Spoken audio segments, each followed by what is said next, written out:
Well, good evening, everybody, and welcome to Carving It Up Live right here on Facebook. I almost said Twitter. I still got to get that out of my head.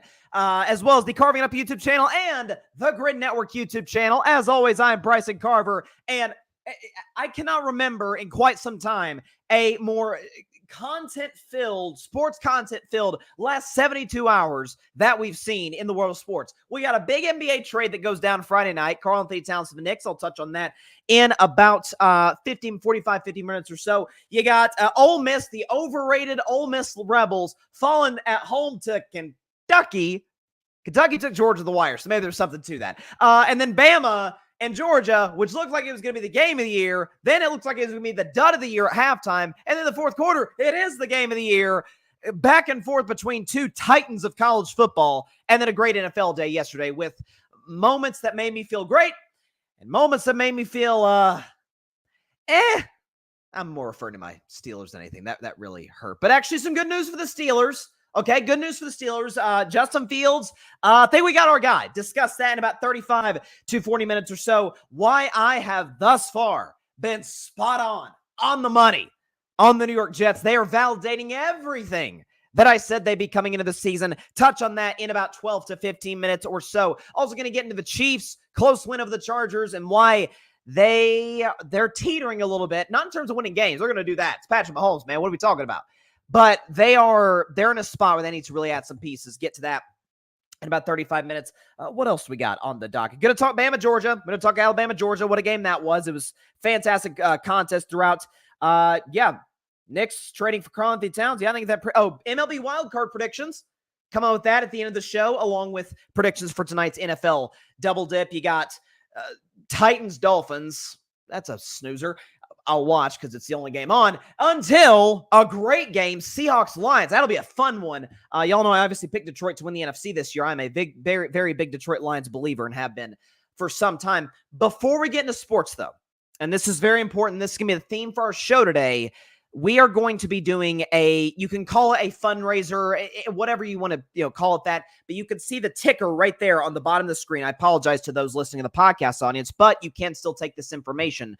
So obviously in the last few days, Hurricane Helene has absolutely devastated the Southeast here in this country. And me personally, I felt it felt a little bit closer to home because I do live in Tennessee, and so many folks around where I live have been absolutely just devastated by some of the losses by this natural disaster.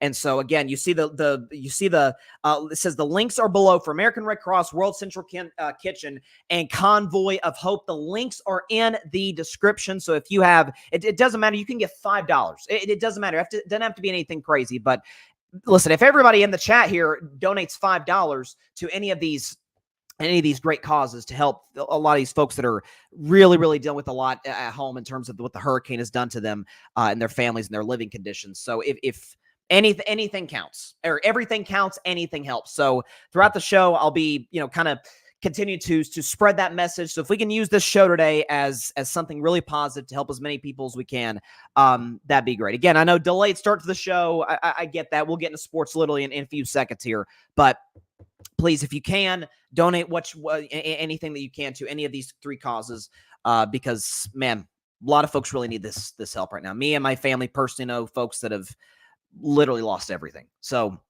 let's do what we can to help as many people as we can. If this show can do that, then I think it'll say a lot about what we want to be and what you, the audience, is really about. And I love all of you for it. So let's get to sports, and we'll talk about all those other important things throughout. But first, Baltimore Ravens did not beat the Buffalo Bills. They shellacked the Buffalo Bills. And listen, I took the Ravens coming into this game for a number of reasons. Bills off a blowout win at home on a short week, nationally televised game. Everybody's ready to crown the Bills the best team in the NFL. Now, for the record, I have Buffalo at number 3 behind Kansas City and Detroit. I did think people were, as has often been the case the last 2 years, getting a little too ahead of themselves in the Buffalo Bills. That said, I still think they will cruise. Hear me talk about the Jets in about 12 minutes. Cruise to an AFC East title. They'll be a playoff team, and they can absolutely go on to run in the playoffs. They're good enough to do that. Y'all know I love their pieces, especially in the run game, and Josh Allen. We know who he is and what he represents. Do have questions about the defense, particularly up the middle. Nonetheless, this is still a great Bills team. Don't panic to their first loss of the season. But I like Baltimore on the spot. More desperate team. Buffalo's defense is beat up. They're at home. Lamar Jackson, I think in his last 10 home primetime games, is like 9-1. So Lamar does not lose at primetime in big spots. And so the Ravens were the play here, especially certainly to cover. Did not see that coming, though.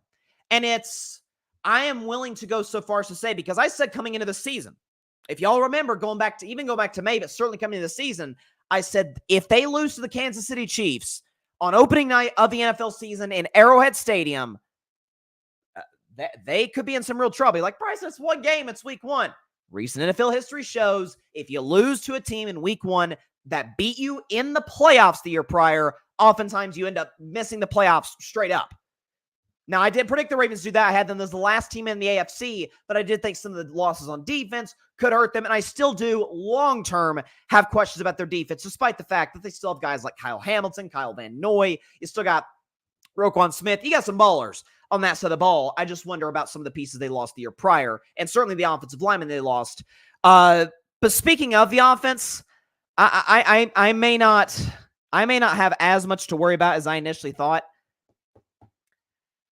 I had concerns about Derrick Henry, the fact that he's a 30-year-old running back, and running backs don't tend to get better on that age moving forward. Maybe I should have taken into account that Derrick Henry's the best running back of his generation.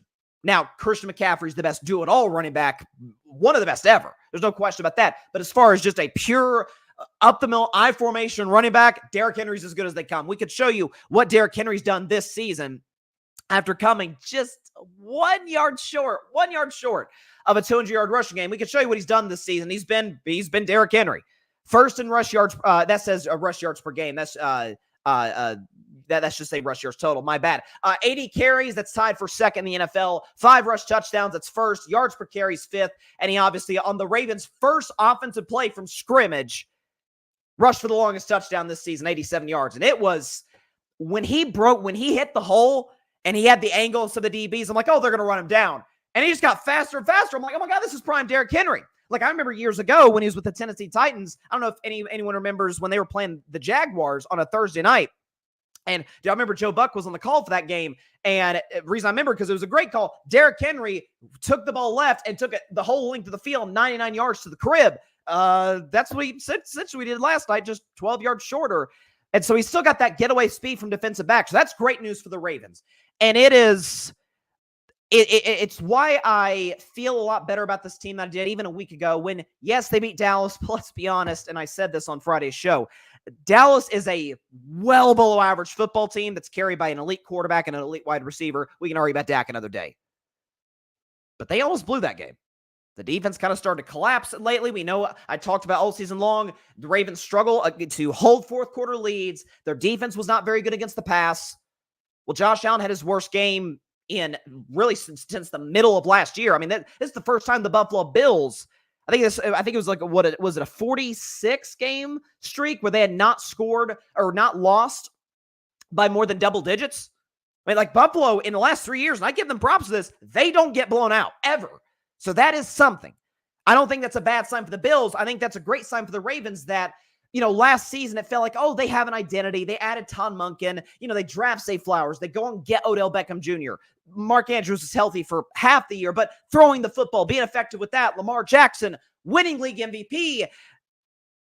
And then their identity came crashing down once they faced adversity against the Chiefs in the AFC title game.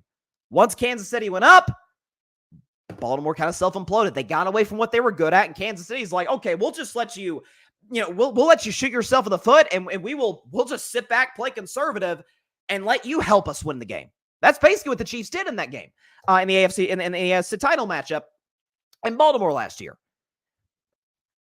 If this is what Baltimore's trying to do in terms of establishing what they want to be, we are going to be. Listen, Lamar Jackson can throw the football. I have questions about his deep ball accuracy, but as a pure passer, he's not as bad as some folks think. He's not as good as some of his most ardent supporters think, but Lamar is still, in my view, absolutely still the third best quarterback in the NFL. Absolutely. And especially when you consider what he could do with his legs. But that is, listen, it sounds cliche. Well, duh, it's the formula. The Ravens won by multiple touchdowns. Yeah, of course, that's the formula. You'd like to run the ball, eat the clock. Your defense play great. I don't think Baltimore's defense is nearly as good as it was a year ago. I think they just had a good night. But in terms of what we see from them with their running game, with Lamar Jackson, kind of you seeing what Todd Monken is doing, the offensive coordinator for the Ravens. That first game against Kansas City, this wasn't Lamar Jackson lining up under center, I formation, just turning around and giving it to Derrick Henry. No, this was a lot of read option plays, which, because Derrick Henry is kind of an old school type of running back, it just doesn't work.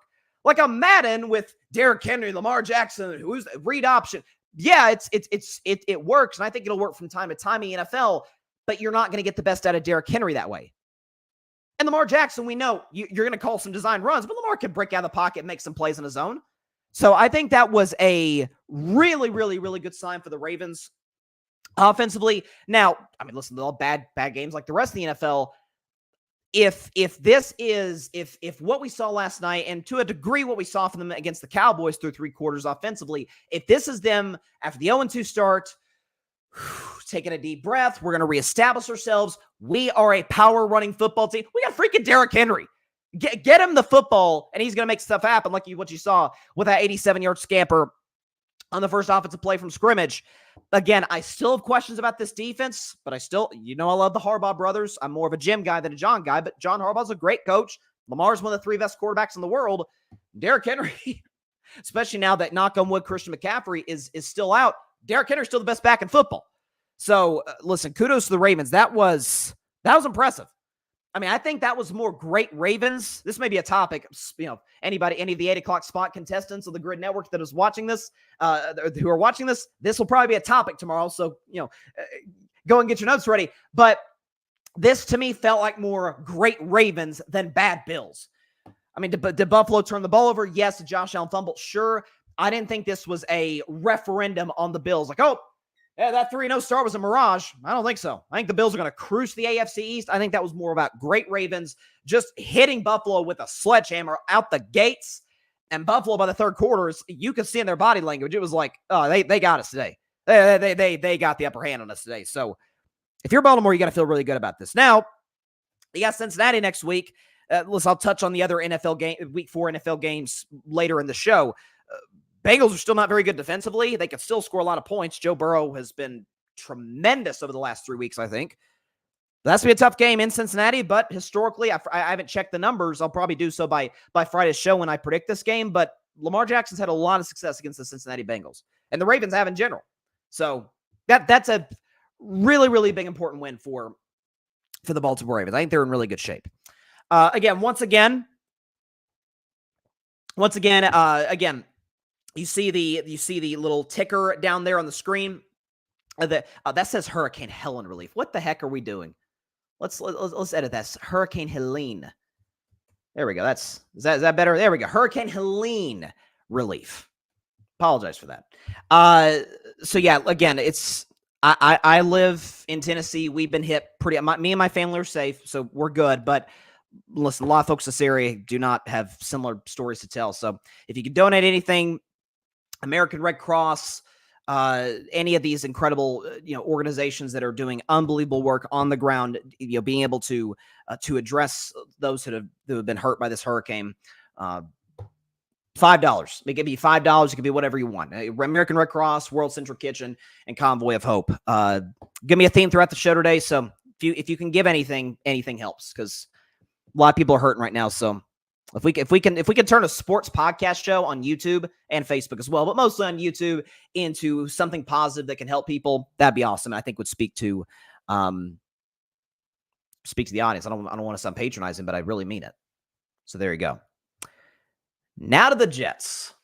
Now this is I've been waiting since Sunday afternoon to get to this. It's almost like when I picked the New York Jets to go 7-10 this season. It's almost like I had this crazy idea. I don't know where I got it, but that, Aaron Rodgers hasn't thrown for 300 yards or been elite for that matter in like 3 years. And that the offensive line, while improved, They're fine. They're better than they were a year ago. Morgan Moses, Tyron Smith, they've made some moves, although Moses didn't have a very good game yesterday. It's not great. And the wide receiving core, while I like Garrett Wilson, he's not sniffed 100 yards this season, and the guys around him aren't very good. Mike Williams injury prone. Alan Lazard is literally just there because of Aaron Rodgers.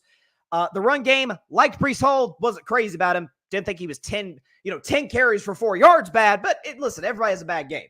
I didn't think Breece Hall was elite by any stretch of the imagination, but you get the idea. It was almost as if Nathaniel Hackett is the single worst offensive coordinator in the NFL. Who could have seen that coming? I don't know. The Buffalo Bills and the Jacksonville Jaguars and the Denver Broncos and now the New York Jets. It was almost as if Robert Saleh were 3.5 years in, nothing. Great defenses, and kudos to him for getting that side of the ball right. And the Jets defense was great yesterday. Bad weather conditions, but they were great. The Jets are a very good football team. I don't know what more evidence we need. Yeah, sure, we're 4 games into the season, and this may feel like somewhat confirmation bias by me, and I will openly admit that. But at the same time, you're playing a game against the Denver Broncos. First of all, and this was to me the craziest line of the week. Broncos plus 8.5. To me was smash that, man. That is crazy. Denver's got a good defensive line. Sean Payton's a smart coach. Nathaniel Hackett isn't a very good coach. And by the way, too, Jets had extra time to prepare. Did not look buttoned up at all. The Broncos on the road, West Coast team coming to MetLife Stadium. The Denver Broncos in this game had 5 penalties. The New York Jets with 10 days rest had 13. It's not a very good football team. And again, we could show you some of the numbers. On the Jets. Can we show you their offensive numbers right here? Yeah, there you go. They're not very good. They're 20th in points per game, 30 yards per game, 16th in pass yards per game, 27th in rush yards per game, and they're 6th in the NFL in terms of penalties and in terms of Aaron Rodgers. Aaron Rodgers, who all week long, it was really interesting, was talking about how, we gotta learn how to handle success. We're a young football team. It's a 2-1 start. We're playing good football. We got to learn how to, what's success? You got whacked by the 49ers. You barely survived Will Levis and the Titans, who your former team with Malik Willis destroyed the week after that. I was there. And then you host a game on a short week against the single worst team in the NFL with the single worst roster in the NFL. And all of a sudden, Aaron Rodgers, being the lecturer that he is here to lecture us. Hey, now this, my friends, you got to learn how to handle success.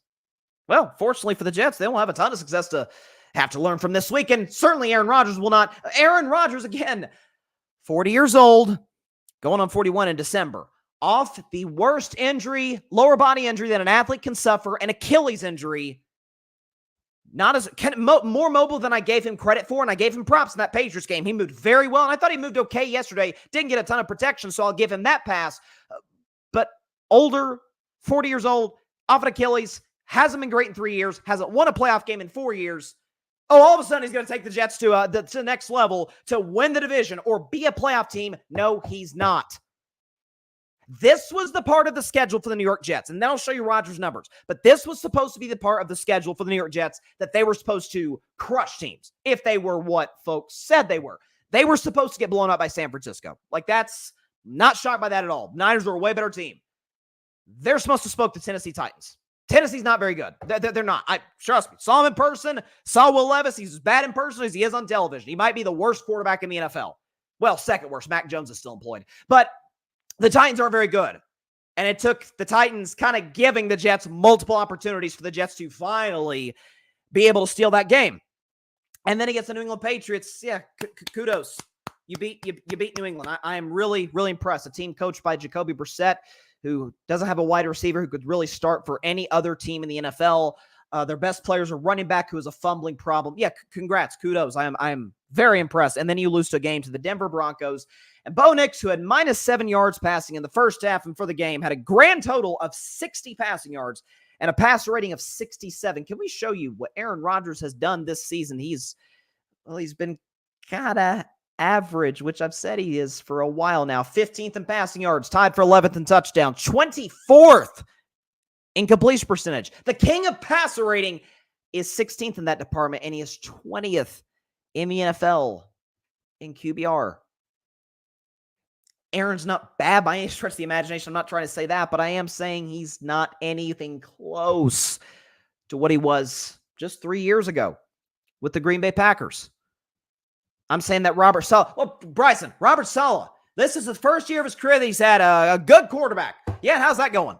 By the way, those first 3 years, well, he didn't have great quarterback play. Yes, because Mike Tomlin has had Hall of Famers at that position the last few years. Now, I'll talk about Justin Fields later. Looks like this year my Steelers may actually have a dude at quarterback. Who knows if this continues? But it was a lot of, there was some Duck Hodges, there was some Kenny Pickett's and Trubisky's and Rudolph's. I mean, just backups across the board, and Tomlin kept winning 10 games and getting into the playoffs. Kevin Stefanski used 4 quarterbacks last year, won 11 games, and had some folks thinking the Browns could go to the darn Super Bowl with Joe Flacco. There's levels to this. Robert Saleh's a great defensive coordinator, is not a very good head coach. And by the way, Aaron Rodgers, being the passive-aggressive individual he can be, kind of little backhanded shots at him in the press conference in regards to the disconnection in terms of cadence, right? Like Aaron Rodgers, who, by the way, is one of the best quarterbacks ever in terms of his cadence, gets guys jump off sides. The timing is just not there with Rodgers and the receivers. Come to think of it, though, cadence, timing, reps, those things could have really, mandatory minicamps would have seemed like it could have been quite helpful for this team.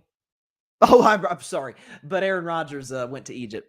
My bad. By the way, Aaron Rodgers is free to do whatever he wants, to go to Egypt, do whatever he wants to do, but don't lecture us and do what you do. Lecture at the end of last season and tell us, hey, with all acting all smug, the BS that has nothing to do with football needs to get out of the building.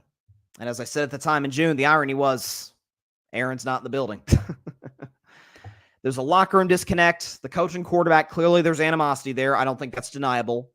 Saleh and Rodgers take little jabs at each other every chance to get. We saw it last week in the whole, push, hug exchange. It was very odd. Rodgers gave Saleh a very odd look after that was over. It's a dysfunctional franchise with a bad head coach, an abysmal offensive coordinator, a below-average quarterback at this stage of his career, below-average wide receiving core, a running game that's kind of non-existent, a defense that's great some days, fine on others, and a division with Josh Allen.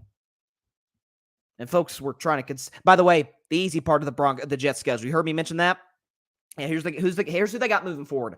The undefeated Vikings with the best or second best defense in professional football in London next week. Then they got to play the Bills on primetime. Then they got to go to Pittsburgh to take on my Steelers again, another elite defense. And Mike Tomlin, Robert Saleh, call me crazy, sounds like a mismatch. That and the Steelers roster is just straight up better. Then they got the Patriots, okay. Then you got Houston on a short week. Then you got to go to Arizona, and Arizona's 1-3, but they can score points yesterday notwithstanding. The Colts, smartly coached. Seattle with a great defense. Miami, not very good. Jacksonville, not very good. Rams, we'll see. At Buffalo, and then the Dolphins. So the schedule lightens up slightly at the end, but I'm afraid for the Jets' sake that their season is going to be basically over by the time we get to Christmas. This is a below-average football team. I said 7 wins coming this season. That looked about like a 7-win team yesterday. A Broncos team that's young with a rookie quarterback on the road in bad conditions with less time to prepare. Looked like the better coach team. Committed you almost committed triple the penalties that Denver did. And by the way, Denver's quarterback, who, by the way, I like Bo Nix as long as he's with Sean Payton, he had 60 passing yards. The Broncos did nothing offensively. Problem was you and your allegedly great quarterback, who isn't great anymore, couldn't get the job done. It's just the truth. It's not that great of a football team. It's just not. I hate to tell you, but it's just not. Let's see. We got a comment. See, Patrick Gary's talking about the Derrick Henry segment. He says, every time Derrick Henry runs for a touchdown, I want to scream at Jerry for not signing him. Dude is likely winning the rushing title. Yeah. Nice move, Jerry. You couldn't afford him. It looks like a Giants podcast up in here. What's up? This is 2 giant goofballs. New York Giants News and Update says it's almost like a quarterback over 40 coming back from a major injury and known for having a difficult personality wasn't a sure thing.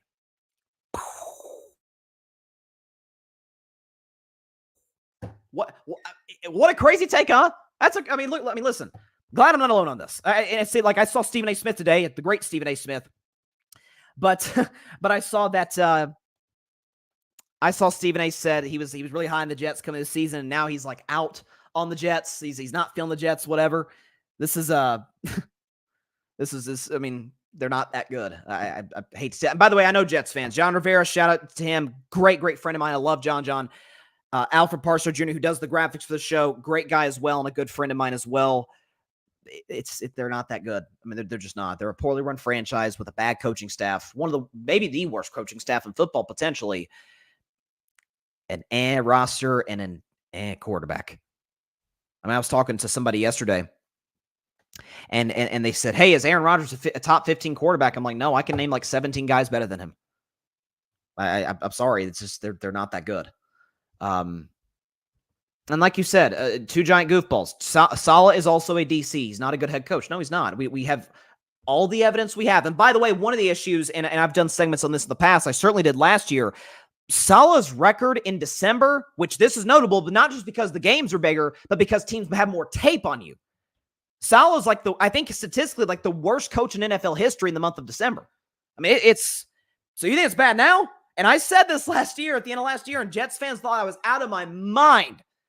I said, you think this year was disappointing? Just wait till next year when Aaron's healthy. Wait till next year when he's off an Achilles surgery. Your expectations will be just as high as it was the year prior when he's a year younger and not off an Achilles and in a better mood a year ago.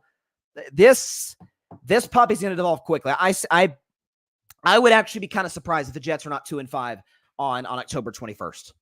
I think they're going to listen. Minnesota in London. That's a terrible matchup. Well, Brian Flores has confused Purdy. He's confused CJ Stroud, and he's confused, at least for a half, Jordan Love. What the heck's he going to do to Aaron Rodgers in that Jets offense? It's going to be a long day for the Jets in London. Let's see. Parnell's in the comments, and thank you for asking this, Parnell. Again, we're trying to get as much engagement as possible in the show. Hurricane Helene relief, linked 3 links in the bottom. World Central Kitchen, Convoy of Hope, American Red Cross. So see if we can donate as much money as possible to all 3 of these. Again, this is something that hits very close to home with me. I know a lot of folks around this area where I live that have been devastated by the hurricane. So it could be $5, it could be $10, it could be it could be $1,000, it could be whatever is in your capacity, to give, whatever your financial situation is. That it's anything helps. That's the best I got to say. Everything helps in terms of helping this hurricane relief. So I appreciate everybody tuning in, and would implore everybody again. $5. If everybody here gives $5, you know how much money that helps? For food, for resources, for these first responders. God bless every one of them doing the job they're doing. So let's get as much engagement here and see if we can help a lot of people through the show. Back to your comment though, Parnell. And Parnell was on the show last week. Shout out to him. Please subscribe to his show. And it's a good question. Thoughts on Baker Mayfield comments about Tom Brady? So if y'all didn't see that, Baker Mayfield basically said that, I don't have the direct quote, but saying that, I came into Tampa Bay, obviously, after Tom Brady retired in 2023, and everybody was so tense, and it wasn't fun and whatnot. And Tom Brady basically, and Baker said he basically lifted the mood. Tom Brady, who called the Buccaneers game yesterday when Tampa Bay rolled Philly, said, I thought what was stressful, because that's one of the words Baker used, was stressful. I thought it was stressful not winning a Super Bowl. If I wanted to have fun, I'd take my kids to Disneyland. Like, that was Tom's response. And listen, this is such an unpopular take, what I'm going to say, but I really truly believe it, that both guys are right. Both guys are right. Tom had to come into Tampa Bay, which was a losing franchise, talented, but one of the jokes of sports, and he had to come in there and change the culture. He had to come in there, getting guys behind, and be able to raise the standard to a Patriot standard. Once he left, though, because the building is, as many championship locker rooms are, almost all of them, a little tense, a little, feeling a certain type of way, Baker Mayfield coming in and be like, deep breath, guys, it's all good. Like, Baker's not going to hold guys to the same standard Tom is. You know why? Because he can't. Tom has the cachet to be able to hold guys like Michael Jordan with the Bulls. If that was Tony Kukoc doing what Jordan did, Kukoc would have been cut the next day. But Jordan can, because Jordan can hold you to a higher standard. Kobe could hold you to a higher standard. And Mahomes, like these great players, you do have more leeway in terms of leadership. So both guys are right. Like Baker could not go into Tampa and act the way Tom. I shouldn't act the way Tom did, because that makes it sound like what Tom did was wrong. Because matter of fact, I think he was right in his approach. They're different guys with different standards. They had to approach it differently. Tom came to Tampa to win. So he's like, guys, let's get our act together. I'm going to bring Gronk in here. We are going to turn this into a winning franchise. And they won in year one. So I think I'm seeing folks take Baker's side, take Tom's side. I'm on both guys' sides. I think they're both right in this instance. That may be an unpopular take, but that's how that's how I feel about it. Let's see what we got. Two giant goofballs. Rodgers will pop out of a cave this offseason after finishing some shrooms like Puxatani Phil and retire. Maybe. That's a good way to put it. And two giant goofballs. Here in Tampa Bay, this storm was rough. People living near water, fresh or salt, literally lost everything. It's absolutely positively devastating. And again, I'm going to emphasize this throughout the show. Anything you can give, anything to the three organizations, World Central Kitchen, Convoy of Hope, American Red Cross. All three links are in the description below. $5. It can be anything to help these people, because man, it's bad. I mean, it's really bad. So anything you can do, we can all do to help would be amazing. And Parnell, you are right. Parnell's an Oklahoma guy, so obviously he's pulling for Baker Mayfield. And he says he has rejuvenated his career, proving Cleveland made a significant mistake. Cleveland never does that. Moving on from him and going with Deshaun Watson. That will. And by the way, I wasn't even like a crazy Baker guy like that when he was in Cleveland. Prove me wrong. Baker just went to show you, kind of like Darnold has with the Jets. Organizations are going to lose games and have losing cultures. Again, it takes a guy like a Tom Brady to change the culture, to change the vibe in a locker room. So, and Patrick is right, and then we'll move on to our next segment. Patrick says everyone in Tampa won because of Tom's intensity. He brought stability, and the players had to match it in order to win as one unit. And again, Tom has the cachet to be able to do that. And he should, by the way, because if Tom came in there and conducted themselves as, oh, golly gee, Tampa Bay would not have won. They needed a guy to come in and shake the foundation of their football identity, culture, whatever, and they won quickly. I mean, they won year one, so there you go. By the way, and then we'll move on to our next segment. Actually, I think we'll go to break, and then we'll do the Bama Georgia segment, and then we'll take a break after that. But what's the Braves Mets score? Okay, Braves are up 1-0 in the top of the seventh. Major League Baseball wild card predictions coming later in the show. Mets won in what was the game of the season earlier. I mean, my God. So Braves, just to set the stage, y'all, this is a situation. It's a doubleheader. I think the Hurricane got this game, these two games postponed to today. Doubleheader. And in a game that looked like Atlanta was surely going to win, they're up 3-0 going into the top of the eighth inning. The Mets reel off 6 runs at the ending of the Mets organization franchise history. And then the Braves go up 6-3, and then the Braves put together an amazing rally. Ozzie Albies, I believe, was who it was. Go ahead, bases clearing hit to put the Braves up, and then Lindor, who to me should be second to Ohtani for NL MVP, hits the go ahead jack in the top of the ninth to save the Mets season potentially. I mean, they're down 1-0 here, so the Mets are in the playoffs. If the Braves win, then the Mets and Braves are in the playoffs, and Arizona Diamondbacks are out. If the Braves lose, Mets and Diamondbacks in. That doesn't get more dramatic than that. This baseball postseason, because of how wide open it is, and because, listen, you got the evil empire, who I hate to my core, the Yankees in the AL, you got the Dodgers in the NL with Ohtani, and it's now Freddie Freeman's hurt, so that could hurt, and God bless him, Red Sox legend, but Dave Roberts is still the manager, so that I do have concerns in that regard. All right, a lot of things going on in sports. It's the last day of September. September's ending with a bang in the world of sports. October's coming up. NBA, college, NFL, baseball playoffs. It doesn't get better than this. And even for you hockey fans out there, hockey's starting as well. To college football, though.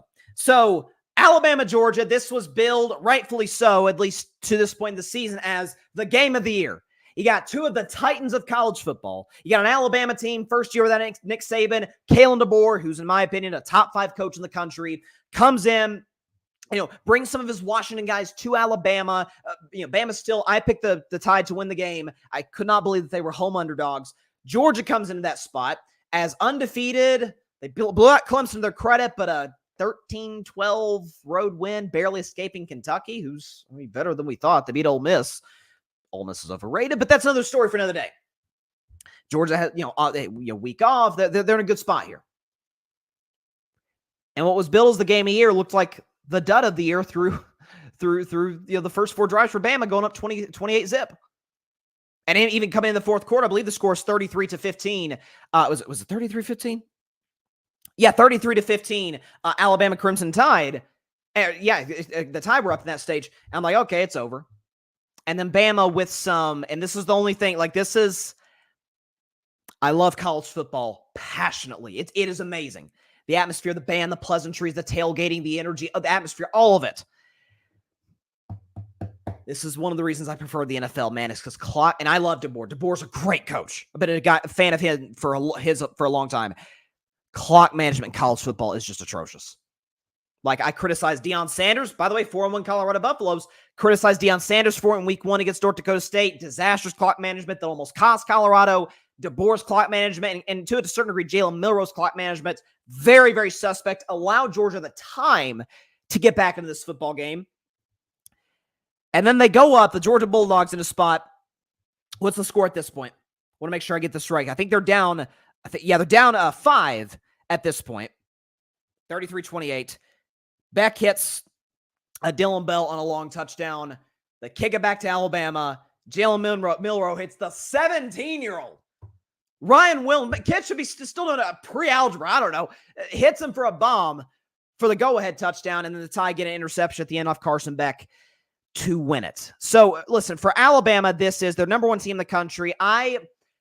Through the first half, I'm like, oh, yeah, they're the shoe in number 1. Texas looked a little shaky, the previous number 1 team against Mississippi State, who were terrible. Listen, Dak Prescott coming to Mississippi State today, I still don't think they'd be that good. That's hyperbole, of course. But Texas, a little shaky.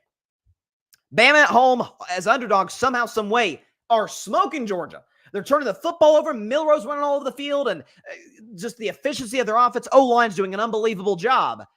DeBoer's calling a great game, and I'm thinking shoe in number 1. After the game was over, I'm like, if it were me, I'd probably still keep Texas number 1. Just now, Bama beat Georgia. I get that. It's toss-up. You could probably, if you convince me enough, you could probably get me to turn to Bama should be number 1. But I don't have a problem with the AP doing that at all. Here's what I am concerned for. Because Bama, they won the game. They're undefeated. They're number 1. Welcome to the modern-day college football. Bama is number 1 often. I'm concerned about Georgia. I am. Because, again, you barely survived Kentucky. Again, better than we thought, but there's so significant of a talent gap there. And all due respect to Kentucky fans, really. But it isn't like that as Neyland Stadium or Ben Hill Griffin Stadium or in Tuscaloosa. I mean, Kentucky, good fan base, but not like a crazy, crazy road atmosphere like some of these other SEC powers. And then he come in and Carson Beck looks overwhelmed by Alabama. By the way, an Alabama team that was for 3 quarters at home, mind you, in the Nick Saban, they renamed the field for Nick Saban, in a dogfight with South Florida before they went crazy in the fourth quarter and pulled away. South Florida was putting up a better fight for longer stretches than Georgia was. And I have questions about Carson Beck. I don't like his pocket presence at all. Where he's at right now in terms of his development. I'm not crazy about this quarterback draft in general, but especially Beck. Have y'all seen Georgia's schedule? I'll just read it off for the audience. So they played Clemson, who's a good. I've been critical of Dabo Swinney, but Clemson's still very good, and Georgia blew them out. Kudos to them. Then you barely survive. A couple weeks later, you barely survive Kentucky. And then with extra time to prepare, this makes it almost more flagrant in my view. Props to Georgia. They took the lead. Give them credit there. That should not have been 28-0. That's not 6 shot at Alabama. Georgia's too good to be down 28-0 against anybody in the country. Lose to Alabama, though, in that spot. Down the road. This is crazy. At Texas. Okay? That's on October 19th, which, by the way, have you seen the schedule? Crazy day for college football. Then you go on the road. 2 weeks later, at Ole Miss. Still a good offense. And then you got my Tennessee Volunteers at home, but Tennessee is objectively playing better football right now than Georgia is. Across the board, essentially. Statistically, in terms of eye test, numbers, all of that. There's a world that exists, and this could be a spirited college football debate once again. We've got the 12-team playoff now, but there's still going to be controversy. There's a world that exists where Georgia's 9-3, and their best win is against either Clemson or, in my view, an overrated Ole Miss team. And they could be fighting for that 11 spot in the college football playoff. Because as we know, the 12 seed would go to a Liberty, a Boise State who's playing great football, Ashton Genty. Holy cow. Georgia could be in some trouble right now. Now, I'm not writing their obituary. They're far from done. They're the 5th-ranked team in the country. It's not the sky's not falling. There was, especially at the quarterback position with Beck, there were some really, really concerning signs with this Georgia team. And again, Bama's got an elite offense. Milrose experience, Ryan Williams, unbelievable. But giving up 41 points is at least moderately concerning. It's at least a little concerning. So for Georgia moving forward, I don't know, man. I have not loved what I've seen the last few weeks from the Bulldogs at all. I mean, you barely survived Kentucky. You got 2 weeks to prepare for Alabama, and you're down 28-0. Kudos to you for taking the lead, but that did happen. You dug yourself a hole. I don't know. We'll see what happens with the Dogs moving forward. Let's see what we got. Patrick, watching the Eagles get fried. I ate some fried chicken. You know what? I'm a chicken fried. In celebration, each bite. You're such a troll, Patrick. Each bite was Cry Eagles Cry on the road to misery. LOSERS. It brought me great joy. And Parnell's correct. The key factor for Bama, Georgia was Bama freshman wide receiver Ryan Williams at age 17 to be this good. Wow. Wow is right. Listen. So will he be eligible for the draft when he's like 19? I mean, holy cow. What else we got? Oh, yeah. Parnell's, and I did hit on this briefly, but he is right. The Boise State running back right now is my Heisman favorite, Ashton Genty. Let me pull up his numbers. I wouldn't plan to talk about Ashton Genty today, but Boise State right now, 21st ranked team in the country, right? They're they're 3-1 with their one loss being to Oregon. Ashton Genty's numbers are like video game. I mean, unbelievable. Okay. In 4 games, 845 yards, 13 touchdowns in 4 games. I mean, we're talking about like an Ezekiel, because we see what Zeke is now. He's kind of a washed player. Remember what Zeke was coming in the NFL out of Ohio State? Like, this is what we're talking about right now.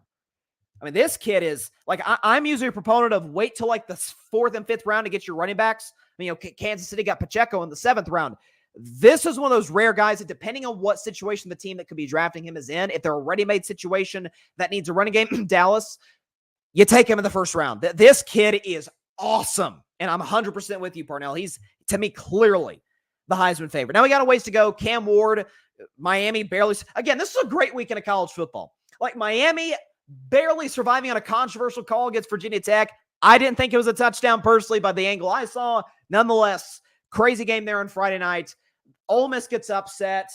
You got Bama, Georgia playing itself the way it played itself out. Then you got last night with the NFL. Then you got today, Mets, Braves. I mean, listen, to quote the Harbaughs and Jack Harbaugh yesterday when the Ravens won, when he burst into the press conference room, who's got it better than us? Nobody. I mean, this is a prime spot for football. So there you go. All right, we're going to take a break. Be back on Carving Up Live in just a moment.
Welcome back to Carving Up Live. Once again, before we get into our next segment, we are doing a fundraiser on the show today to try and donate as much money as we can for Hurricane Helene efforts. Again, as somebody who lives in Tennessee, this hits very close to home.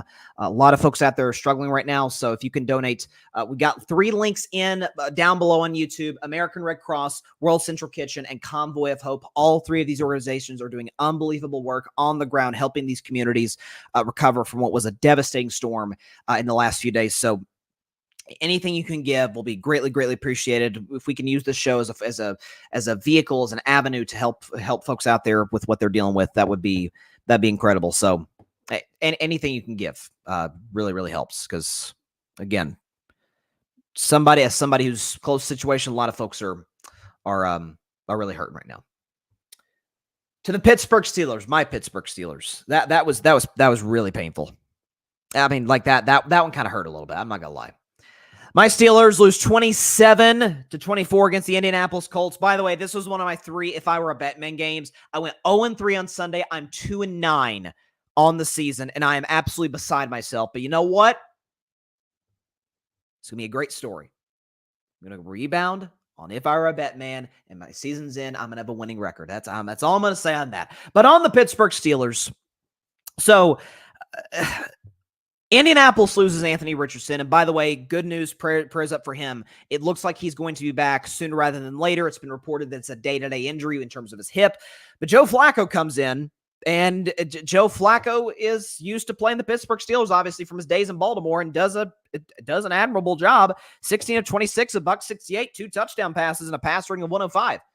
So, and again, a lot of this was the fact that the Steelers were down throughout this game. Couldn't stop Jonathan Taylor early. The Colts, and this is a great coach in Shane Steichen, had a great, Nathaniel Hackett could take some notes. Great first, 15 plays, great opening script, being able to establish a run, play with a lead. And I'm like, if I'm Shane Steichen, I'm going to dare Justin Fields to beat me with his arm. And gosh darn, if he didn't almost do that, we can show you what Justin Fields did yesterday. Show his numbers. 367 total yards, 3 touchdowns, 0 turnovers, 64.7% completion, pass rating of 104, and a QBR of 60. To me, it's obviously not sky is falling loss for the Steelers. They're 3-1. 3-1, and they're home favorites next week against a beat-up Dallas Cowboys team.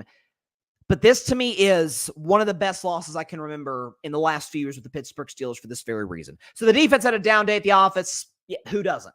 I mean, the Vikings almost blew it against the Packers in Lambeau yesterday, and I think Minnesota, in large part because they have an amazing coordinator and great personnel, are an unbelievable defense. Feel the same about the Steelers. TJ Watt was held in check. Indy's got a really good O-line.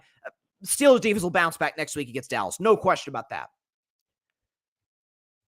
Pittsburgh has been starved of elite quarterback play since 2018.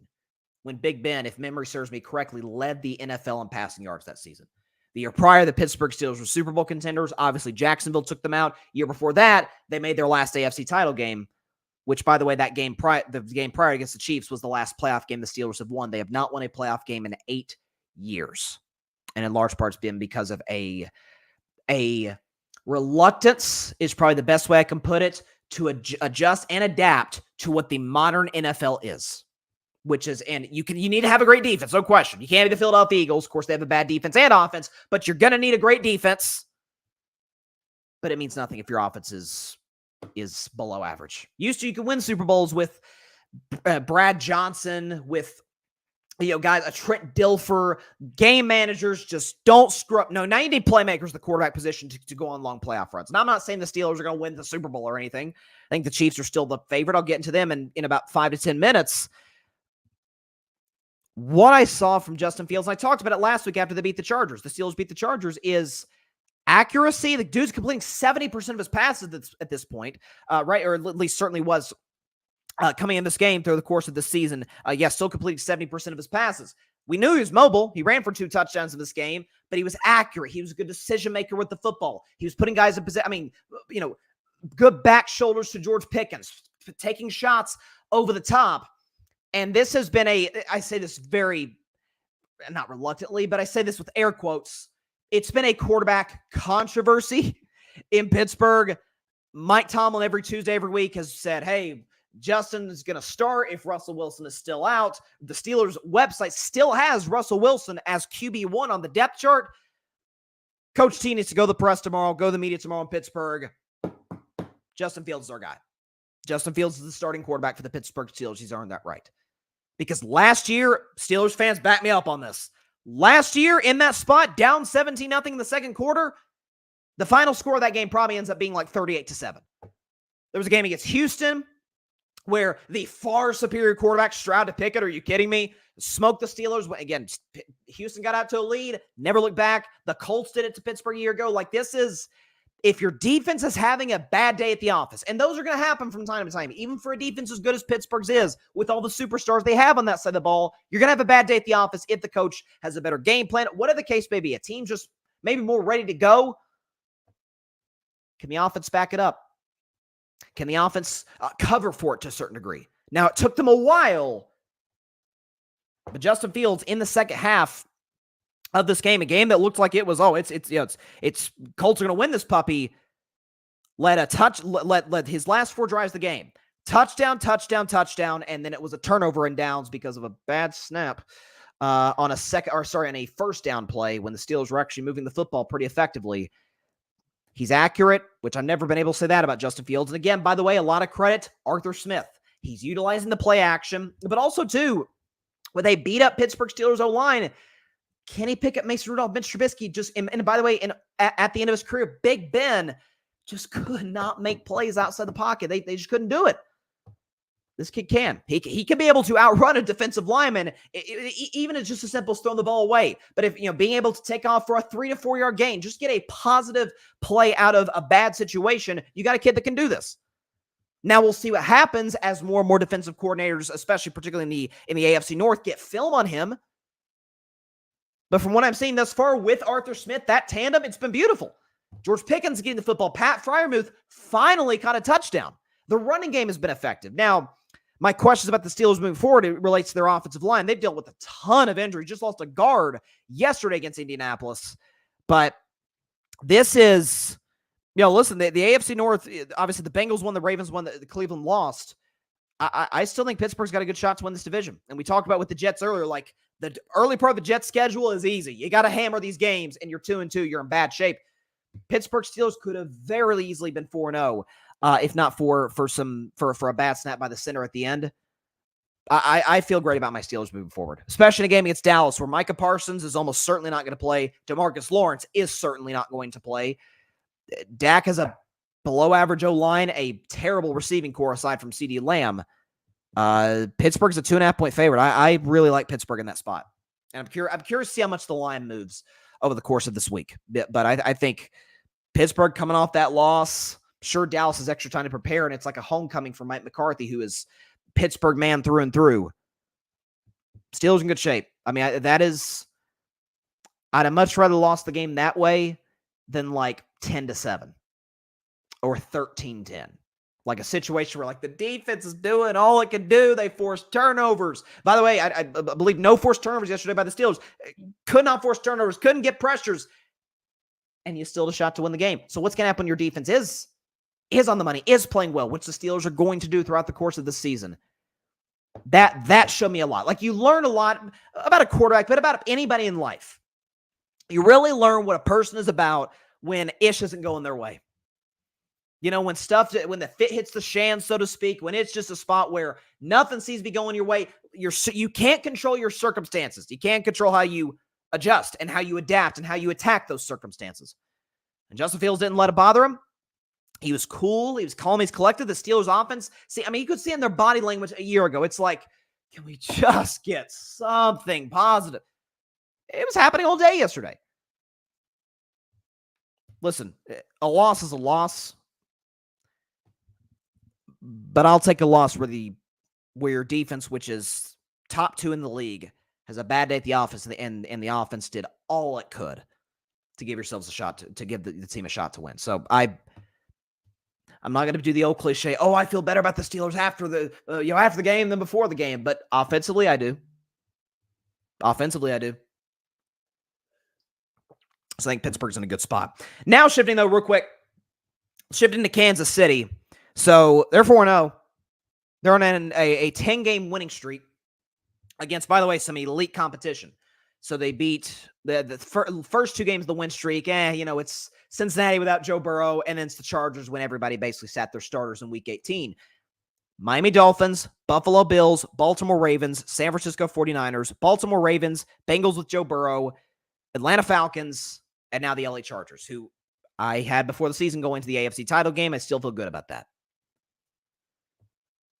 Kansas City. Listen, I'm certainly not going to sit up here. Oh, the Kansas City Chiefs are in trouble. Let's see. They're back-to-back champs and they're 4-0. I don't think they're in trouble. If Patrick Mahomes goes down, knock on wood, that doesn't happen, then let me know about that. But, Mahomes yesterday, 245 passing, 19 of 29, a touchdown, a pick, passer rating of 89. That's about what his stat line. He has yet to throw for 300 yards this season. That's about what his stat line looks like. And offensively, it got a lot more bleak for the Chiefs than it was before this game because they were already without Hollywood Brown, and now Rashee Rice goes down with what looks to be a season-ending ACL tear. So it sucks for him. Prayers for a quick recovery for him. It's devastating for the Chiefs offense. And we can show you, this is who Kansas City's got. This is who Mahomes got to throw the ball to from here on out. So it's Travis Kelce, who, by the way, welcome to the party, Travis Kelce. Unbelievable performance yesterday when folks were like, oh, he's washed. Travis Kelce's done. He was great. So Travis Kelce can still give you that, albeit he's still a somewhat declining player. Still great.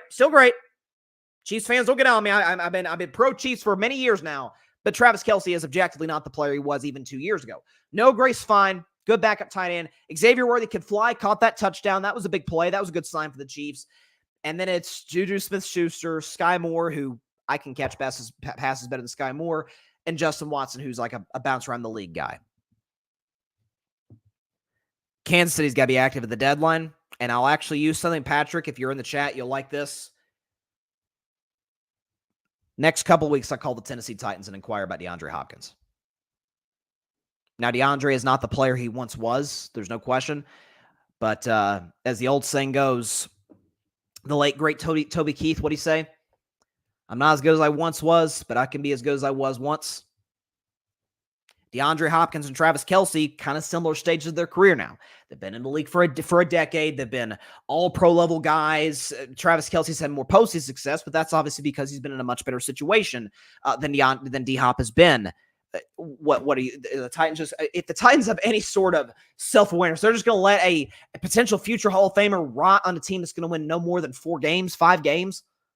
This guy deserves to play for a winner. He's earned the right to play for a winner. He's been playing for bad to average teams his whole career. And for Kansas City, you need a veteran dude. By the way, it's not like Kansas City's devoid of leadership. Their best 3 players are exceptional leaders in Mahomes, Kelce, and Chris Jones. But you need to be able to have a guy who the defense can respect. I feel like the Chiefs were going to be in that spot with Rashee Rice, with Hollywood Brown, Kelce, with Pacheco, healthy Pacheco. By the way, he's down. They've been able to get some good snaps from Carson Steele. But Kansas City's kind of in an influx offensively, and unless there's somebody in the roster that I'm straight up not aware of that is just going to step up, kind of like Rashee Rice did in the second half of last season and just be the man. Maybe Xavier Worthy does become that. Who knows? Maybe the Chiefs have that level of faith in the kid to be able to do that. If they do, more power to him. I just don't think this wide receiver. Now, by the way, I picked the Chiefs to go ahead and three-peat, which again, I feel like was kind of a ballsy pick to a certain degree because no team's ever done it before. I will bet against Patrick Mahomes when he gives me a reason to. He has yet to give me a reason to in the games that really matter. And so this Chiefs defense, by the way, there's positives. The Chiefs defense is awesome. It's unbelievable. The Chiefs are 4-0 playing along with Minnesota, the toughest schedules in the NFL. Is Andy Reid still there? Yeah. Mahomes still there? Yeah, I believe Mahomes is still there. Is Travis Kelce, can he still play? Yeah, contrary to popular belief, Travis Kelce can still play. But I do think they need another guy. And by the way, I feel like they needed that last year. They still won the Super Bowl, but Rashee Rice was there. And if the reports are true, and I have no reason to believe they're not, that he's gone for the season with the ACL, I'd call Tennessee about DeAndre Hopkins. I really would. The trade deadline's in 4 weeks, 5 weeks? I'd go ahead and call because, listen, you want to get him in the building as soon as you can. He'll play limited snaps early, of course, but to get some work in with Mahomes. But this would Casey's defense is set. I'm not worried about them at all. This looks like they're just as good as they were a year ago. I mean, Chris Jones is still awesome. McDuffie, I mean, they're doing an unbelievable job, and Spags is still, I mean, along with Flores, probably the best defensive coordinator in the sport. But they need to get some more outside help. There's no question about that. So Kansas City will be fine in the long run. I do believe that, and I still do feel like they're the best team in the AFC and potentially even the NFL, but they're going to need some more help on the outside. There's no doubt about that. All right. What do we got next? We got Cat next? Oh, okay. Actually, before we get to Cat, we got a comment right here. Okay. 2 giant goofballs. Giants fan says Giants may trade Darius Slayton to Kansas City. I mean, listen, that'd help. Now, I wouldn't do that if I were the Giants. I don't know what Darius Slayton's contract situation is there. I don't know. Is he an impending free agent? If so, yeah, I probably would move him to Kansas City. But, I mean, I talked about the Giants on Friday. I don't know if you caught this. 2 giant goofballs. I'm not saying that's an insult, by the way, to those listening. That's the name of the show. Shout out to them for tuning in. But I said on Friday, I think the Giants are actually in pretty good. Okay, he says last year. So there you go. Darius Slayton in the last year of his contract. Listen, that'd be a good guy to add, to be able to put in the slot, to be able to work the middle of the field. Travis Kelce and the gravity he brings could give this guy some opportunities. I think the Giants are actually in a decent spot. They just need a change at quarterback. You see what Neighbors is doing. Holy cow. I think Dable's an awesome coach. So I'm not just saying this because you're in the chat. You as a Giants fan in the chat, I really genuinely think the Giants actually have somewhat of a bright future. They just need a seismic change at that quarterback position. By the way, look what it's done for Washington. I mean, Jaden Daniels, holy cow. I mean, I'll recap the rest of the week 4 games after this next segment. But I'll tell you what, Jaden Daniels pretty good. He's pretty good. All right, to the NBA. I mean, who'd have thought with the NFL and college football on fire, the baseball playoffs about to start. NBA didn't even start for another few weeks. Friday night, I'm watching the Miami and Virginia Tech game.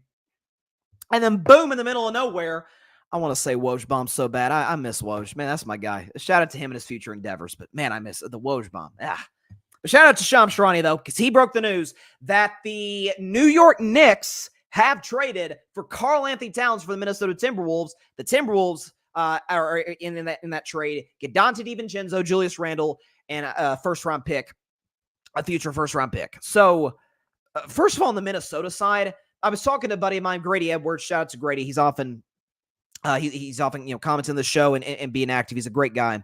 But we were talking about this, and we were both like, man, why did Minnesota make this trade? Like, this doesn't make a whole heck of a lot of sense. And the only rationale, because I think the Timberwolves, who have been poorly run for decades, and the Warriors, my Warriors used to absolutely fleece them in trades. I do feel like they're smartly owned and operated at this point, or at least smartly run. Obviously, getting the GM for the Denver executive from Denver to run their basketball operations. Here's the only reason I can figure they made this move. At least the only reason that I would agree with them making this move. Anthony Edwards, we know who he is. This is a superstar. He's a superstar already, I think, but he's 22, 23 years old. He's just going to get better and better and better. He hasn't even hit his prime yet. Kid is special. They got to the conference finals last year. Timberwolves got a potentially bright future with this kid. What I think it could be, this is just a theory. I'm not saying this is the case, but I'm just throwing this out there. Could the Timberwolves have made this trade to have some assets to get Kevin Durant? Because we know KD and Edwards, they're tight. It's very much like a older brother, little brother type of dynamic. KD and Ant were real close, throughout the Olympics, and Ant was like, man, I love being around this guy and practicing with this guy, and KD's like mentoring him. And I think KD, who's never been a natural leader, which that's not a bad thing. It's not KD's personality, but I think KD's kind of gotten a kick out of being like I kind of get to mentor this young guy. Like he looks up to me. It's kind of a weird spot to be in, I guess, when KD is still fantastic coming off a year where he averaged 27 a game. But I think Kevin's gone at the deadline this year. I do not buy the Phoenix Suns whatsoever. I think they're a poorly constructed roster. Them adding Tyus Jones, so I'm a big Tyus Jones guy, liked that. Coach Bud, that's not going to work. Bradley Beal injuries. I think KD at this stage of his career, he's got to play on some winners while he's still elite player. I think that's at least on the table for the Timberwolves. Otherwise, I don't really get why they did this. If the Timberwolves are hoping to make another run, or at least a deeper run, with Ant Edwards, who's great, and their second best player being Rudy Gobert, Y'all know what I think about Rudy. He's a 4-time defensive player of the year, shouldn't have any, who can't guard the perimeter to save his life and is one of the easiest players in the National Basketball Association to game plan for. But all of that said, that's the only reason I can figure why the Timberwolves did this. But the bigger story is obviously the Knicks. Why the Knicks do it? Well, to me, the story for the New York Knicks right now in this moment, and the thing that I'm looking at and being optimistic about this team, because I think they level the playing field with the Boston Celtics. Like, my mindset was when they add him, some of these pieces, and we're able to keep guys like OG Anunoby in free agency. My mindset was, okay, they're better, but is Tibbs going to run them into the ground in terms of their minutes? As the Boston Celtics, while they may get obliterated like 2-3 years from now in terms of the second apron. But by the way, that's why the ownership is selling the team. They're like, hey, we're going to win a championship, maybe win another one, and then we'll let the new ownership take care of that second apron crap. See ya.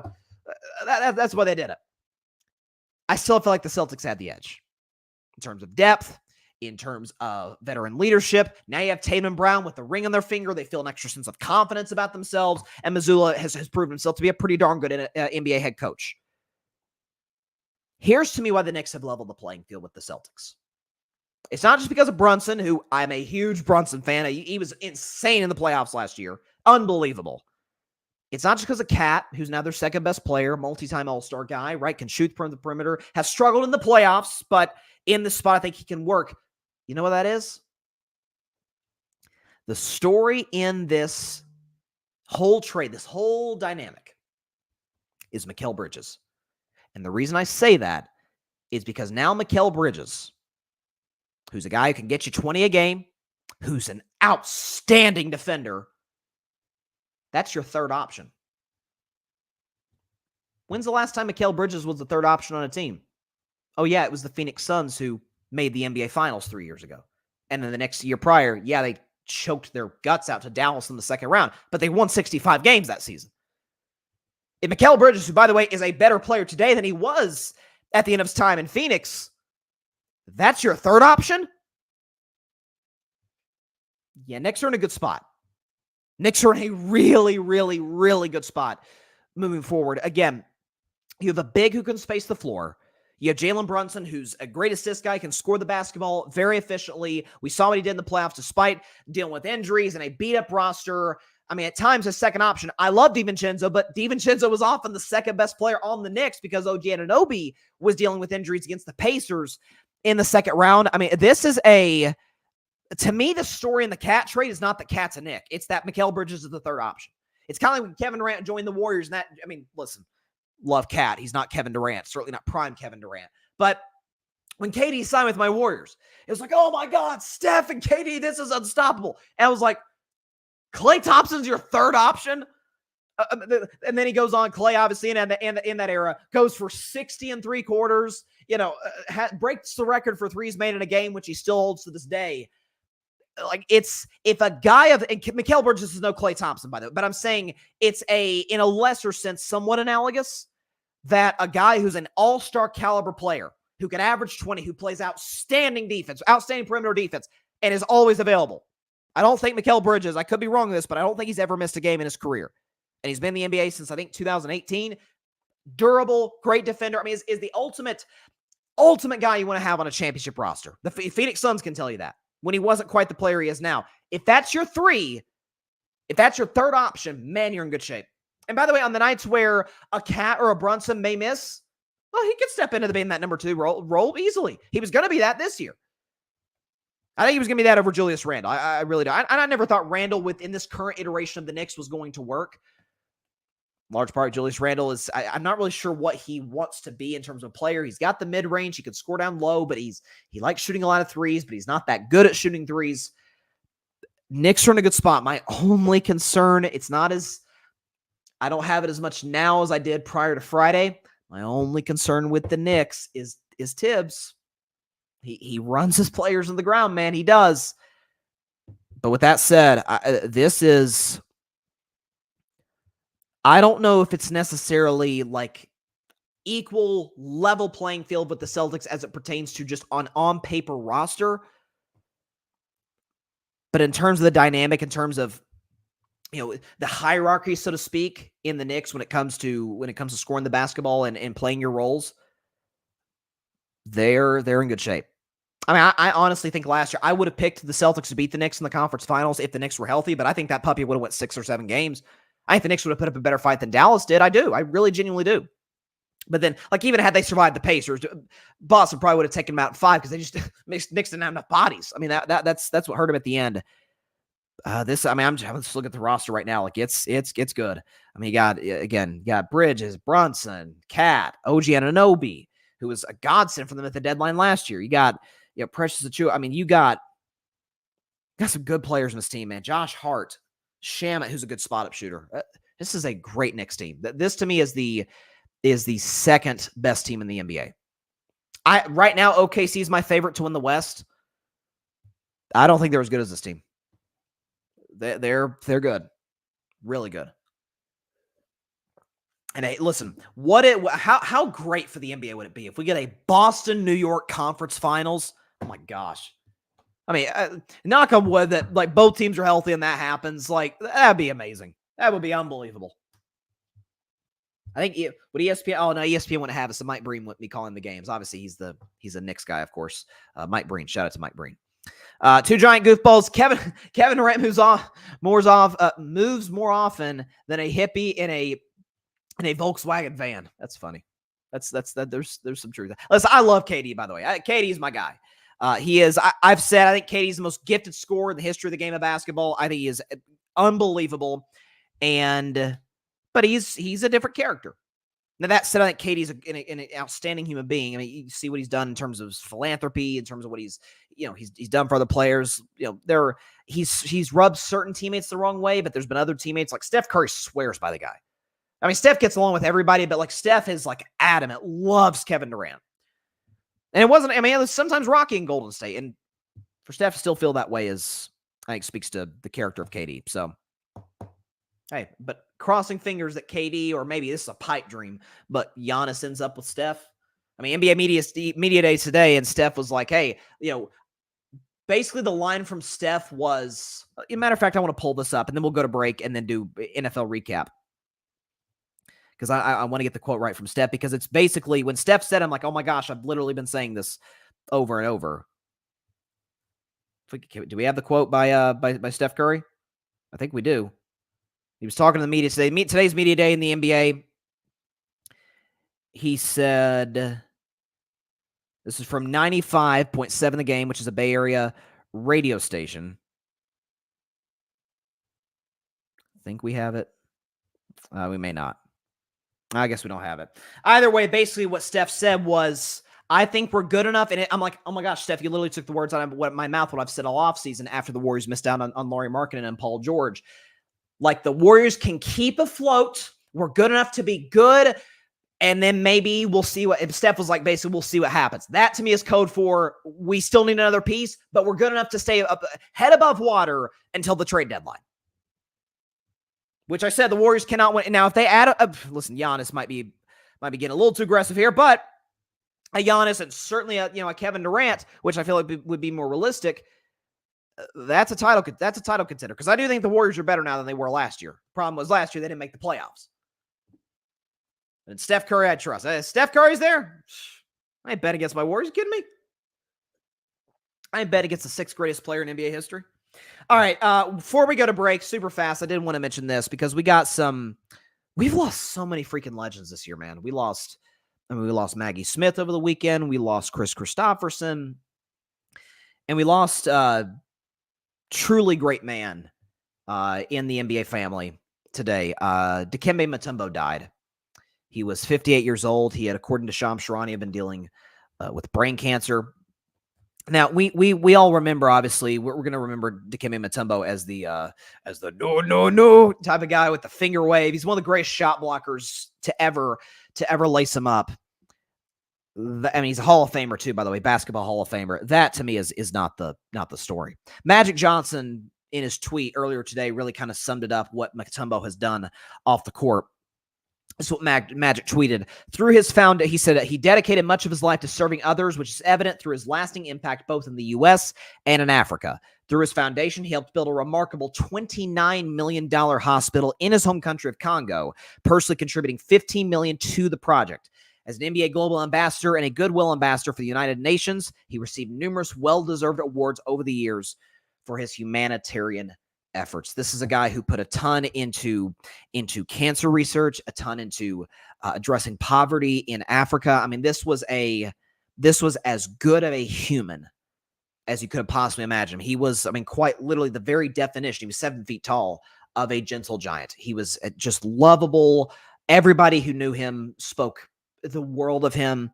And I mean, Magic said his work as a philanthropist is pretty darn incredible. I mean, if this guy was an NFL player, he would have won the Walter Payton Man of the Year award, full stop. I mean, this guy was an absolute legend. So, man, thoughts and prayers to his family, to his loved ones. We've been losing a lot of legends this year, man. We have. We've been losing a lot of great people. And Dikembe Mutombo was not a good person. He was a great person. So, prayers to his family, and nothing but love for them. We'll be right back after this break on Carving It Up Live.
Welcome back to Carving Up Live. So, baseball predictions toward the end of the show for the wild card round.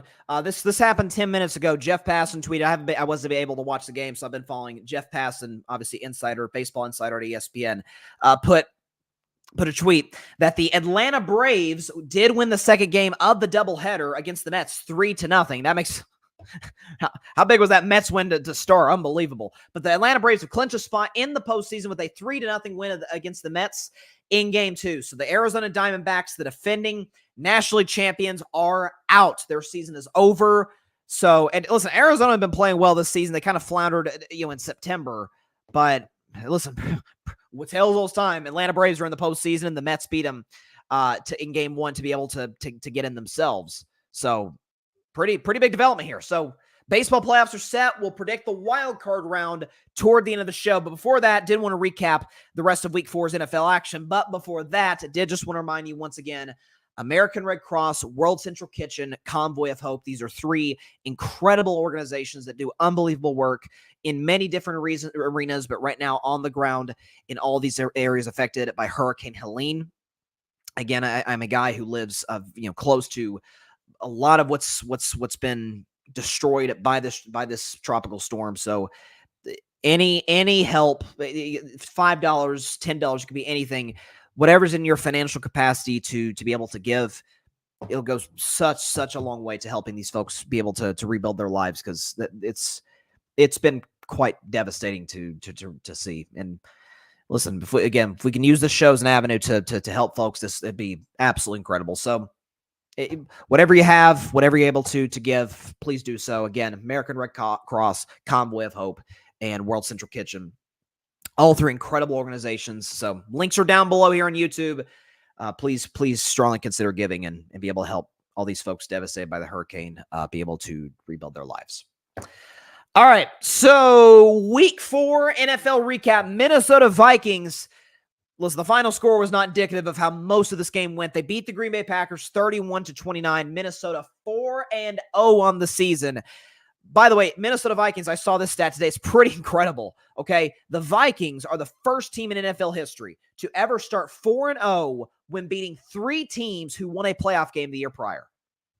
San Francisco, Houston, Green Bay. And by the way, really good to amazing quarterbacks in Purdy, Stroud, and Love. This was obviously Jordan Love's first game coming back off injury. Looked very rusty, was missing some throws early. Packers were able to get going late. Christian Watson did get hurt in this game. All the best to him moving forward. But Sam Darnold keeps it going. 3 touchdown passes, pass rating of 123. Now, he did throw a pretty bad interception, but I'm telling you what, I'm willing to buy the Vikings as a contender. I am. I listen, do I still have a little bit of trepidation believing in Sam Darnold as a Super Bowl contending quarterback? I do. I'm not going to lie here. But with Kevin O'Connell, with Justin Jefferson, with Addison, with those weapons, Aaron Jones, man, and that defense, I mean, holy cow. Their numbers aren't going to look as good as because of what Green Bay did in the second half of this game. But 28-0, like there was never a point in time where like, oh, Green Bay's going to come back and win this thing. Kudos to the Vikings. They have the Jets next week in London. Definitely like Minnesota in that spot against a very limited offense and a bad offensive coaching staff. So impressive win by the Vikings, and Green Bay's gonna be fine. It's first game back for Jordan Love. They'll be just fine in the long run. So Minnesota, expect them to see them move up on Bryson's Best 10 on Wednesday's show. Falcons walk-off field goal to beat the New Orleans Saints 26-24.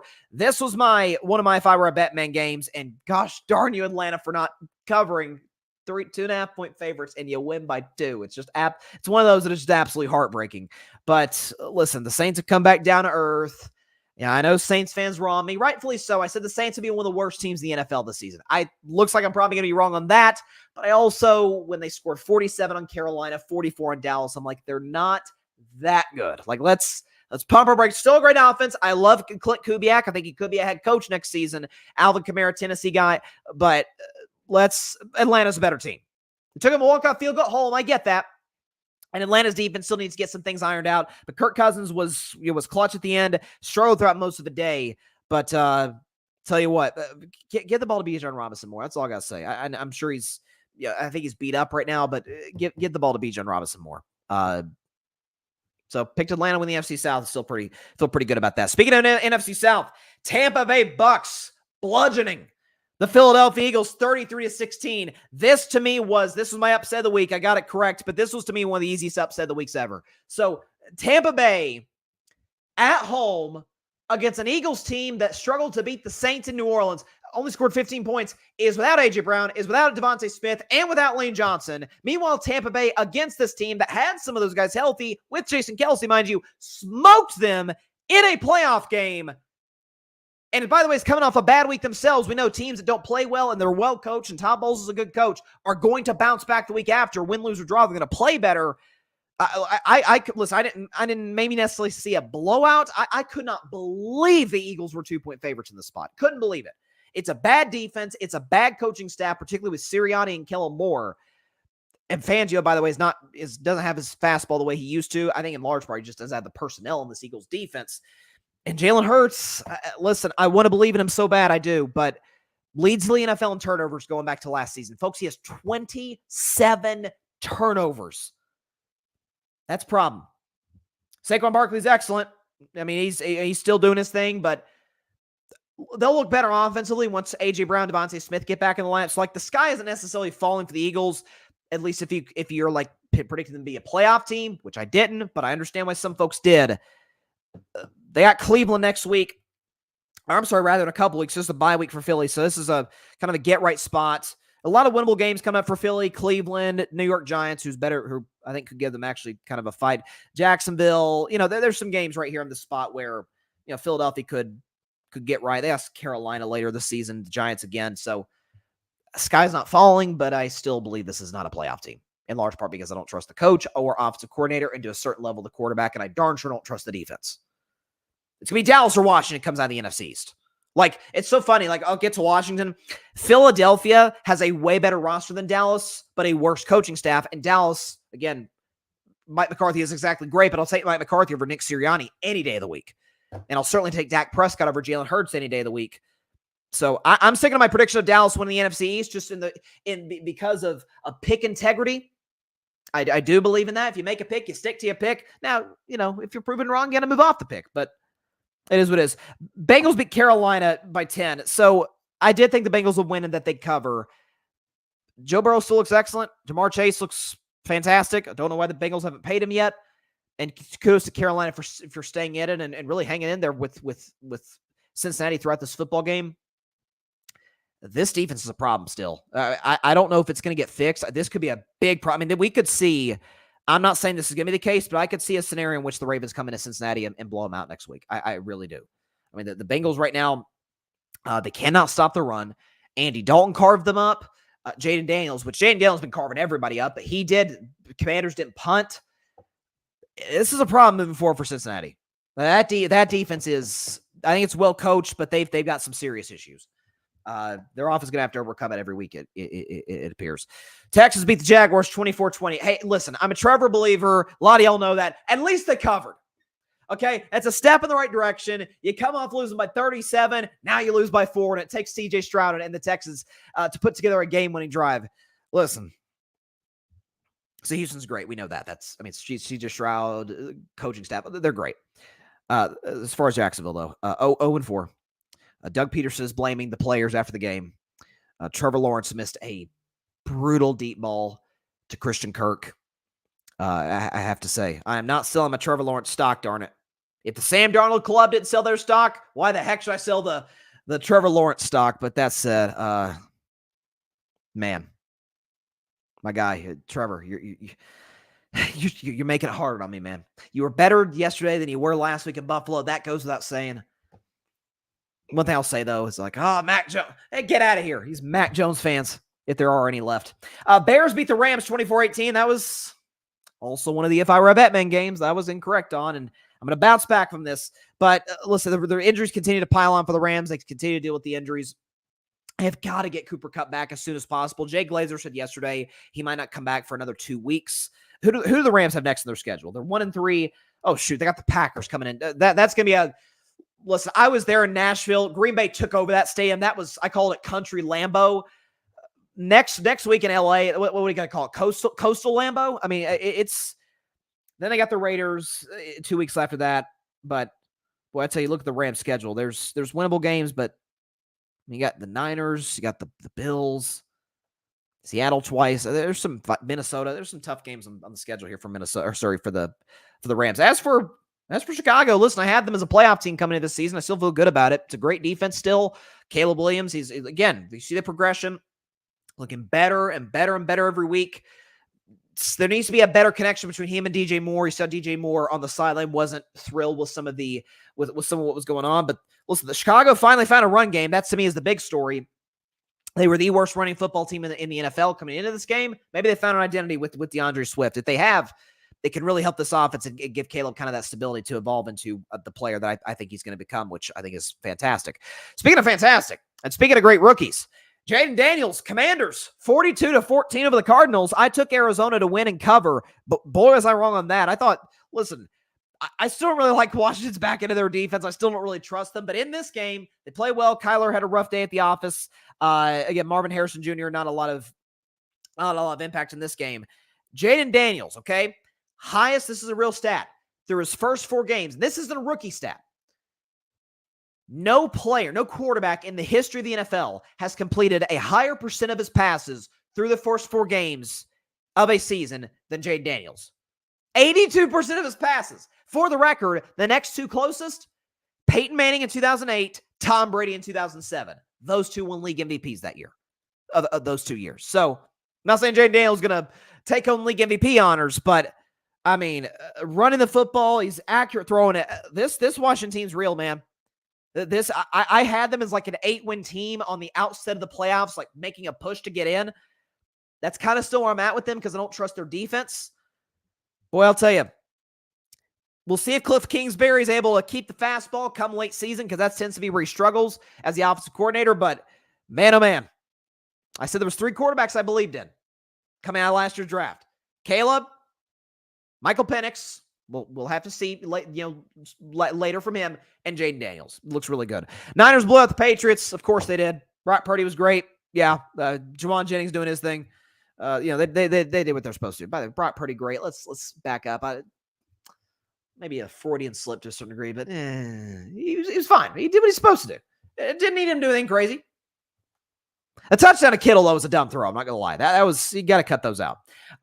They blew out the Patriots because the Patriots stink and the Niners are excellent. Raiders beat the Browns. Listen, this was the ultimate Bryson's Bleak bet game. Again, for those that don't know, every Friday I do have one game. I call it Bryson's Bleak bet. It's the one game I have zero confidence in predicting, but you got to predict them all. I took Cleveland to win this one. And so there you go. Okay, we just got some really sad news.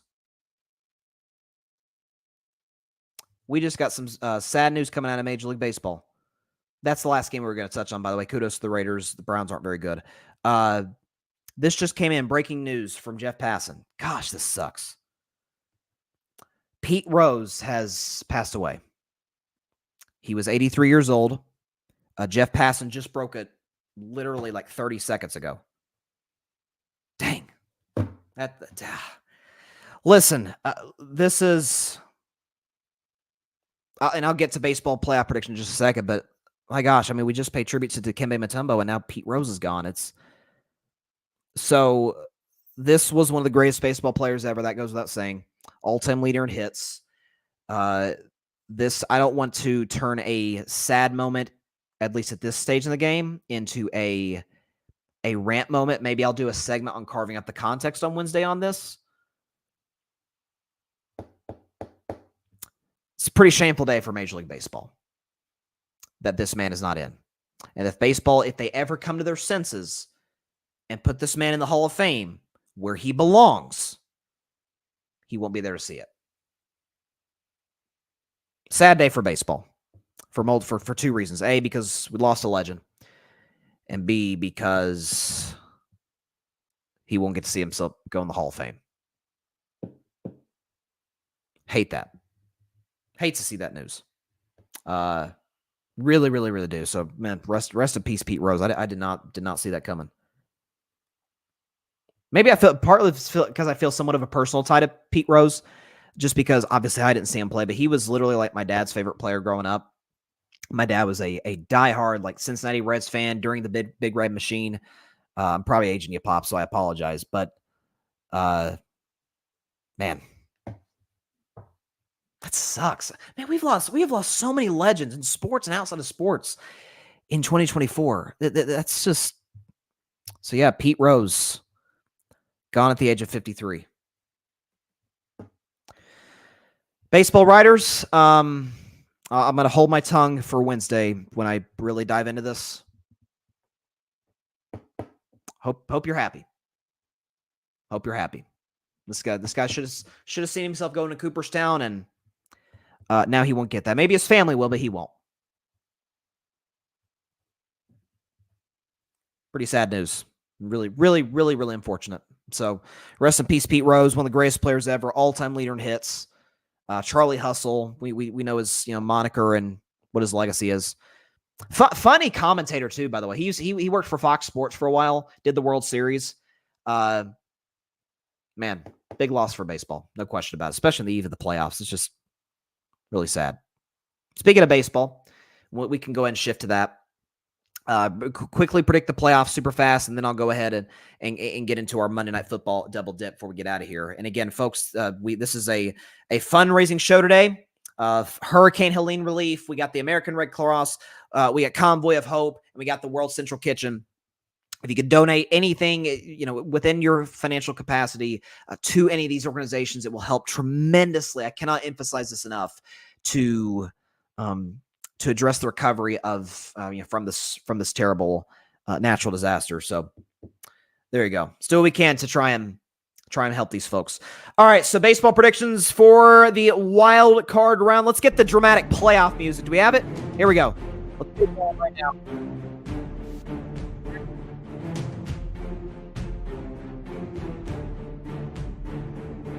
We will start in the American League. We're going to start with the series. By the way, all the series begin tomorrow between the story of the regular season, in terms of a team story at least, the Detroit Tigers. How about that? Taking on the Houston Astros. Detroit in the playoffs for the first time in over a decade. Obviously, Houston, World Series champions 2 years ago, made the ALCS last year before losing in Game 7 to the Rangers.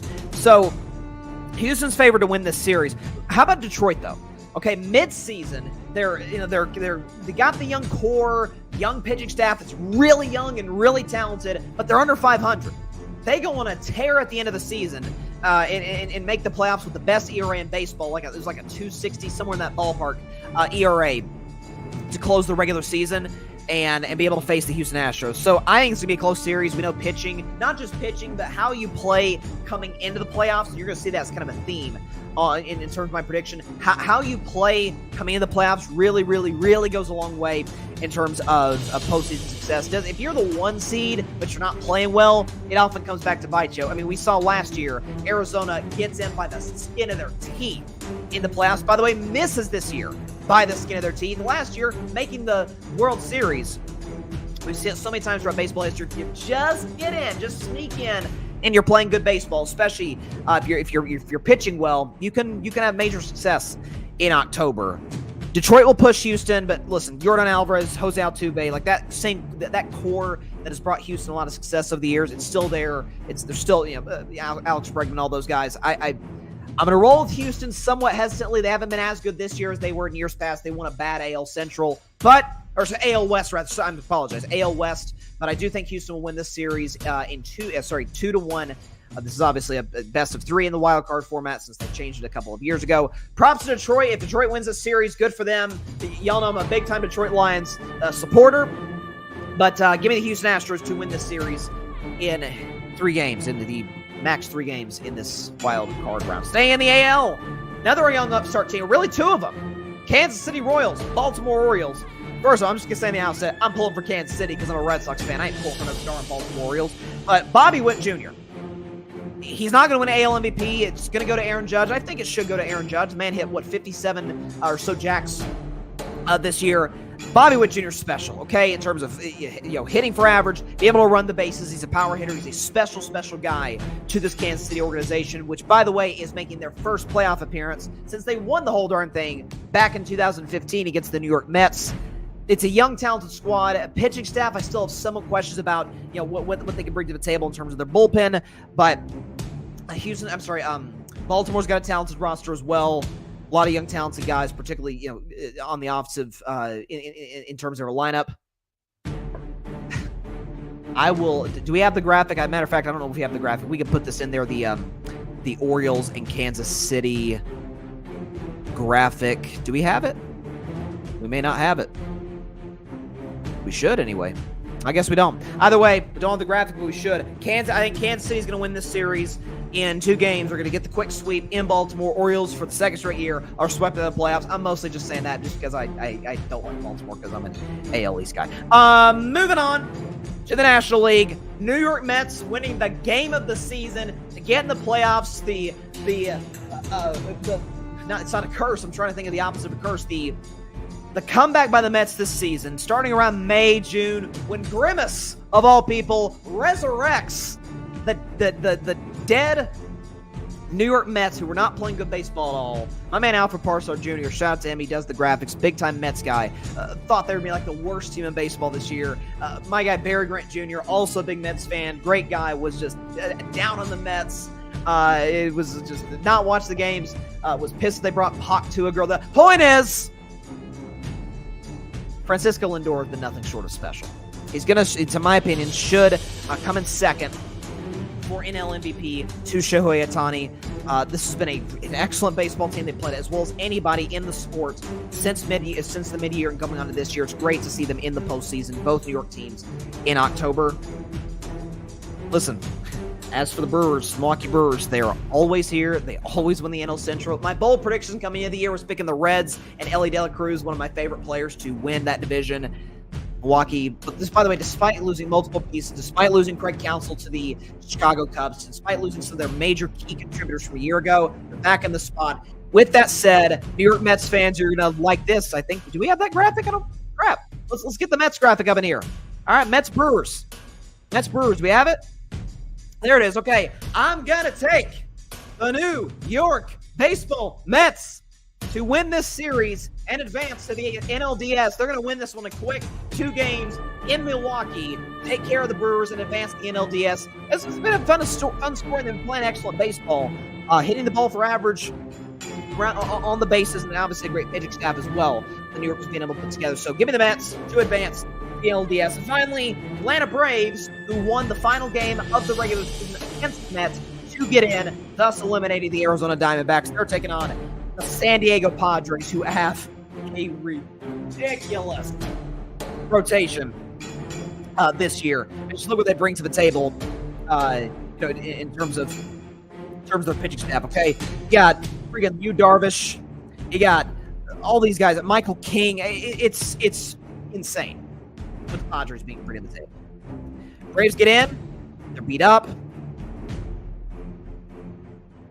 Brian Snitker's a great manager. And I'm going with the Padres. Padres advance 2-0 against the Braves. Listen, Padres for a while there, I thought they were going to run down the Dodgers for the division. So give me the Padres. Short, sweet, to the point. So NL and AL wild cards. I've got the Padres over the Braves. I've got what else we got? Mets over the Brewers. I've got the Kansas City Royals over the Baltimore Orioles. And Kansas City will continue postseason success against Baltimore. Obviously, we know what happened in football. And then, of course, the Astros will barely eke it out against the Tigers. Tigers could win that series. But they are playing really, really good baseball. Listen, good for Detroit. They've been irrelevant in many, many different ways. But Lions are great. Pistons are god-awful. But thank God they have the Tigers and the Lions. Oh, my. They're just missing the Bears, right? All right, before we get out of here, NFL predictions. I can see alerts on my phone saying that Will Levis did something really stupid. Welcome to Will Levisville. Get the background music going on for NFL predictions. Monday Night Football. Here we go. Starting with the Tennessee Titans and the Miami Dolphins from Miami. Dolphins. Game's already started, but I haven't really seen any of it. I just know Will Levis threw a pick. He always does that, so no news there. Dolphins 2.5-point favorites. Snoop Huntley, not Tyler Huntley, he's changed his name. Snoop Huntley is making his first start with the Miami Dolphins, in place, obviously, the injured Skylar Thompson. Listen, for all Miami's limitations at the quarterback position with no Tua Tagovailoa, still got Tyreek Hill, still got Jalen Waddle, still got some good offensive pieces. Mike McDaniel's still a brilliant coach. I don't love the Dolphins' defense. The good news is they have the worst starting quarterback in the NFL in Will Levis, who's going to make some dumb mistakes like he literally just did like a minute ago. Give me the Miami Dolphins to win this game 20-17 over the Tennessee Titans. They do cover the 2.5, and then they win this puppy 20-17 over the Tennessee Titans. Then the great game. This is a fantastic matchup to end week 4. You got the undefeated Seattle Seahawks going to the Motown, the Detroit Lions. Detroit in this game, a 4.5-point favorite. Here's what I'm looking at. So Seattle is playing insane defense. Mike Macdonald, what a surprise. He was the great defensive coordinator for the Ravens. Ravens defense kind of dipped a little bit last night, notwithstanding. Seattle's defense went from awful to one of the best in the National Football League. Here's the thing, though. Okay? The quarterbacks they faced have been as follows. Bo Nix, pretty good. Okay? Jacoby Brissett, Skylar Thompson, and Tim Boyle briefly. Those are all backups. Tim Boyle is not an NFL quarterback. Now you face Jared Goff. Now you face that Detroit Lions offensive line. Now you face a Detroit team that's not playing that well offensively. And I don't imagine Detroit will it'll be a fireworks show necessarily. But everybody talks about the Seattle defense. Have you seen the Detroit defense? Okay. Holding the Arizona Cardinals to 13. Shutting down a great Buccaneers offense in the second half of that matchup. Being able to get stops when they needed to against the LA Rams in week 1. Listen, this is the reason I picked the Detroit Lions to win the NFC North, to win the NFC and get to Super Bowl 59. I think the offense is great. They're going to find their footing. They're going to run the football tonight with David Montgomery, with Jahmyr Gibbs. Listen, Ben Johnson's going to pull some. He pulled a trick last week with the hook and ladder between Amon-Ra St. Brown, Jahmyr Gibbs. He'll have something to confuse Mike Macdonald and the Seahawks defense. I think Seattle's a really good team. Or sorry to say a good team. I think Detroit's just on a different level. They're at home. It's prime time. They're going to be ready to rock and roll. So give me the Lions to win. Give me the Lions to cover 4.5. Detroit wins this one 27-21. They hand the Seahawks their first loss of this new season. Give me Detroit 27-21 over the Seattle Seahawks. Should be a fun one. I think this could be the game of week 4. Maybe not in terms of the matchup. I thought that was Bills-Ravens, but and Gino will do what he can. there'll be points scored in this game. What's the over-under? I'm curious. 46.5, 46.5. Yes, that'll cover the over. And Grady says in the comments, shout out to Grady Edwards, good guy. And he is, I just talked about this about, 10, 12 minutes ago, Pete Rose passing away. Again, I'll say I'm biting my tongue now because the man has just passed, and all due respect to him and to his family, I am livid right now with Major League Baseball. And maybe not Major League Baseball, although certainly them, but also the stigma that the baseball writers have put on. I mean, this man was not on steroids. He gambled. Okay, I don't condone it. Athletes should not gamble, but he gambled on his own team. If Pete Rose gambled against the Cincinnati Reds or anyone he was managing, okay, we got a different conversation. The dude was actively tanking games. If not, again, should have done it. But at least believe in the squad enough to say, hey, I'm going to take this to the bank. I'm going to take this to whatever bookie I can be able to go through. This man may go in the Hall of Fame. Who knows? But sad thing is he won't get to see it. And that to me is really a shameful look for Major League Baseball. It's point blank. Absolutely shameful. I'll touch on it more on Wednesday. Right now, we just need to think about his family, his loved ones, prayers for them, and Pete Rose. Just what a legend. And again, personally, I feel some sort of connection to this because he was like my dad's favorite player growing up. My dad played baseball. And real shame. We lost Mutombo today. I mean, we've lost so many legends, man. Lately, it's been sad. But before we get out of here, again, I just wanted to say one more time. This is obviously a fundraising show that we're doing. So American Red Cross, World Central Kitchen, Convoy of Hope. These are all incredible, incredible organizations that do great, great work. And they're on the ground at being able to address the needs of those who have been devastated and decimated by Hurricane Helene. Obviously, over 100 people have passed away. So many folks have lost their homes. I mean, I've literally seen videos on the internet of like houses floating in the street. It is a bizarre thing to see. And again, just personally, as someone who, me and my family are safe, we're not affected. But a guy who lives in Tennessee, a proud Tennessean, to see some of the pain that so many in our community are going through, it absolutely breaks my heart. And I just want to be able to use a show. I mean, we may do this on Wednesday. Who knows? Just being able to generate as much money for these incredible organizations that are doing God's work right now to help. If this is a show that can, extend a helping hand to those that are dealing with some real problems right now and dealing with so much hardship, man, this is, it could be $5. If it can be one single solitary dollar, whatever the case may be, whatever is within your financial capacity, I implore you to give what you can to any of these organizations, American Red Cross, Convoy of Hope, World Central Kitchen, because they do amazing, amazing work to address the needs of a lot of things, but especially right now, this recent hurricane. So, and of course, prayers for those people as well. But if we can use our resources to help others, I think that's what we were put on this earth to do, is to use our gifts, use our resources to help others. I believe that to my core. I think it's really important. So to those that have donated, God bless you. Thank you. It means everything to all these communities who've been affected by this hurricane. And with that, and we may do this again on Wednesday. Like I said, we'll see. But those that have helped, thank you so much. With that, that's all the time I have for today's show. I mean, crazy stuff.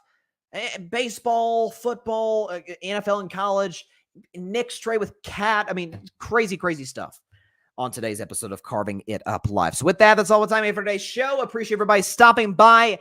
As always, be sure to catch Carving It Up Live on Wednesday at 6 p.m. Eastern, 3 p.m. Pacific time, right here on Facebook, as well as the Carving It Up YouTube channel and the Grid Network YouTube channel. Of course, be sure to like, share, comments, and please take 2 seconds out of your day. Hit that big red subscribe button down there.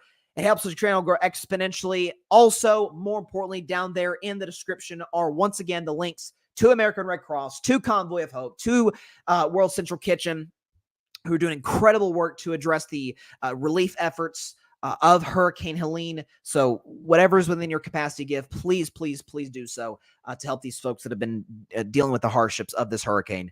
So hopefully this went successfully in that arena, and maybe we'll extend it. Maybe we'll do it all week. We'll see what happens, because I want to be able to help as many people as I can, as we can, through this show. Just as importantly, be sure to go subscribe to the Grid Network. That is GRYD, the Grid Podcast Network, right here on YouTube, as well as any and everywhere that you get your favorite podcasts, be it Apple Podcasts, Spotify, iHeartRadio, any and everywhere that you get your favorite podcast. Also, check out my man Patrick Brown. He was in the comments today, as well as everybody else. Shout out to y'all. Patrick writes some great articles for the Grid's website. Check that out, gridnetwork.com.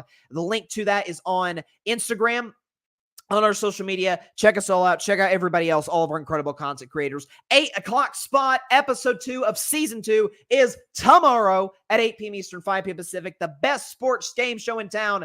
I'm moderating, I'm hosting, and we'll have an incredible group of panelists and prognosticators and not talking heads. I ain't going to demean them like that. They're incredible football and sports aficionados who will be on the show tomorrow night. So definitely stay tuned in. 8 o'clock spot, 8 Eastern, 5 Pacific time. Cannot wait. Very fired up. Great people to do that show, and it's a fun show to do. All right. See you on Wednesday, 6 Eastern, 3 Pacific. Bryce's Best 10, carving out the context, reaction to these 2 football games, baseball stuff. Who knows? We'll have a ton to talk about then on our first show of October, so we will see you then. Please stay safe out there. Please be sure to take care of your physical as well as your mental health, and please, please, please be sure to contact your local state representatives and senators to demand change for gun violence in America. Doesn't matter where you lean, right, left, center.